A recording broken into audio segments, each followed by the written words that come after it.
भारत में भानगढ़ का किला सबसे भूतिया है। राजस्थान के अलवर जिले में स्थित वो खंडर जिसे दुनिया एशिया की सबसे शापित जगह मानती है। सूरज ढलने के बाद यहां रुकना कानूनन अपराध है, लेकिन डॉक्टर समीर खन्ना के लिए कानून से बड़ा उनका तर्क और विज्ञान था। समीर भारतीय पुरातत्व सर्वेक्षण ASI के एक वरिष्ठ पुरातत्वविद के अधिकारी थे। अपनी टॉर्च की रोशनी खंडहरों की दीवारों पर मार रहे थे। उनके साथ था राघव, एक स्थानीय गाइड जिसका परिवार पीढ़ियों से इस किले की कहानियां सुनाता आया था। राघव ने बोला, डॉक्टर साहब, अभी भी वक्त है, लौट चलते हैं। सूरज की आखिरी किरण ढल चुकी है, अब यहां पत्थर भी सांस लेने लगते हैं। और राघव की आवाज कांप रही थी। समीर ने एक तिरछी मुस्कान के साथ उसकी ओर देखा और कहा, राघव, पत्थर सांस नहीं लेते, बस दिन भर की गर्मी को रात में छोड़ते हैं। इसे ऊष्म प्रवैगिकी कहते हैं, भूत प्रेत नहीं। और डॉक्टर साहब, कहाँ मुझे उस नर्तकी की हवेली के नीचे का वो गुप्त कक्ष देखना है जिसका जिक्र पुराने नक्शों में है। वे धीरे धीरे किले के मुख्य परिसर के उस हिस्से की ओर बढ़े जो सबसे ज्यादा डरावनी था। हवा में एक अजीब सी भारीपन थी, पुरानी धूल और नमी की गंध। जैसे ही वे नर्तकी की हवेली के पीछे वाले हिस्से में पहुंचे, समीर को जमीन पर कुछ अजीब दिखा। रुको, समीर ने फुसफुसाते हुए कहा। टॉर्च नीचे झुकाई। मिट्टी पर घसीटने के निशान थे। वे निशान पुराने नहीं थे, ताजा थे। साहब, ये तो तांत्रिक की आत्मा के निशान होंगे, राघव ने डरते हुए कहा।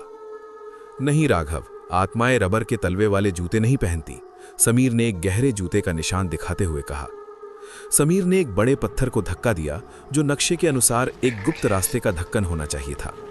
ताज्जुब की बात यह थी कि वो पत्थर आसानी से घूम गया, जैसे उसमें हाल ही में तेल डाला गया हो। नीचे की ओर सीढ़ियां जा रही थीं। जैसे जैसे वे नीचे उतरे, वातावरण बदल गया।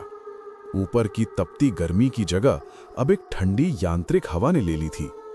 नीचे पहुंचते ही समीर और राघव के होश उड़ गए। वो कोई पुराना तहखाना नहीं था, वो एक आधुनिक, अत्याधुनिक गलियारा था जिसे पुरानी ईंटों के पीछे छिपाया गया था। दीवारों पर मशाले नहीं, बल्कि मध्यम LED लाइट्स लगी थीं। दूर से किसी मशीन के चलने की हल्की भिनभिनाहट सुनाई दे रही थी। डॉक्टर साहब, ये तो... राघव की बात बीच में ही कट गई। सामने एक विशाल कमरा खुला। वहां कोई भूत प्रेत नहीं थे, बल्कि 3 आदमी सफेद लैब कोट और गैस मास्क पहने हुए थे। वे मेज पर रखी पुरानी मूर्तियों के साथ कुछ कर रहे थे। मेज पर पीली चमक थी, शुद्ध सोना। समीर ने अपनी सांसें रोक ली। वे मूर्तियां कोई साधारण पत्थर की मूर्तियां नहीं थीं। वे भानगढ़ के खंडरों से निकाली गई प्राचीन कलाकृतियां थीं, जिन्हें पिघलाकर या उनके भीतर सोना भरकर तस्करी की जा रही थी। ये एक सुनियोजित अंडरग्राउंड कल्ट था जो शाप और भूत की कहानियों का इस्तेमाल करके दुनिया को दूर रखता था ताकि वे अपना करोड़ों का काला कारोबार चला सकें। तो भानगढ़ का भूत दरअसल लालच है, समीर ने धीरे से कहा। तभी राघव का पैर एक धातु के पाइप पर पड़ा। आवाज पूरे तहखाने में गूंज उठी। मशीनों की भिनभिनाहट रुक गई। मास्क पहने उन लोगों ने मुड़कर देखा।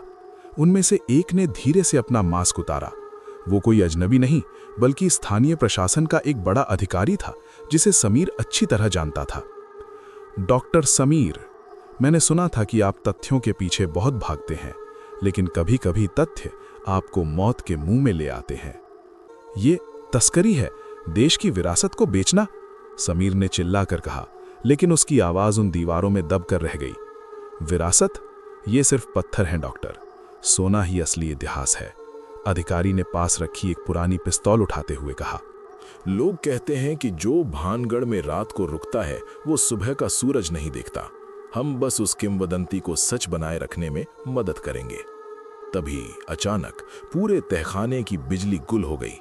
एक भयानक चीखने जैसी आवाज गूंजी। ये मशीनें नहीं थी। ये क्या हुआ? अधिकारी चिल्लाया। अंधेरे में समीर को महसूस हुआ कि दीवारें सच में हिल रही हैं। राघव ने उसका हाथ पकड़ा। साहब, मैंने कहा था ना, ये लोग इंसानों से तो बच गए, लेकिन इन्होंने उन दरवाजों को खोल दिया है जिन्हें बंद ही रहना चाहिए था।